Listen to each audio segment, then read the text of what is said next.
कधी कधी कांबळावर एका दादाने भागायचं का आपल्याला? आता तीन तीन दादा घ्या मजा करून.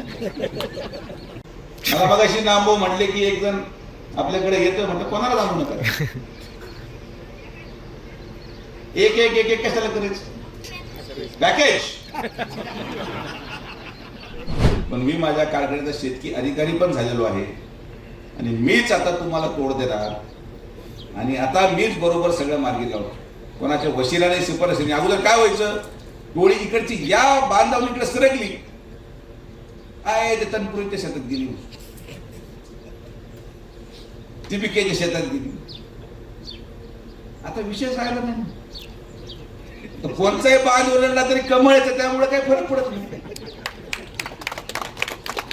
आणि माझा त्रास कमी करण्यासाठी केलंय मी तुम्हाला सांगतो.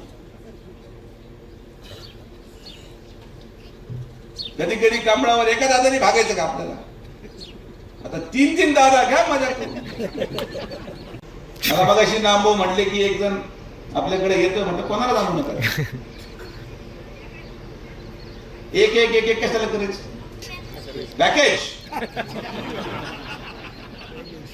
पूर्ण समूह पाहिजे, बरोबर.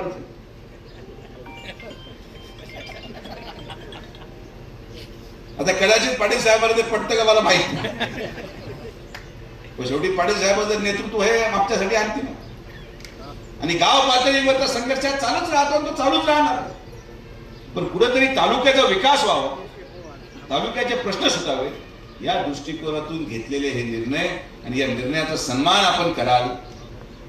सगळा जो हा कार्यक्रम झालेला आहे यामध्ये माझा थोडाफार योगदान निश्चित आहे.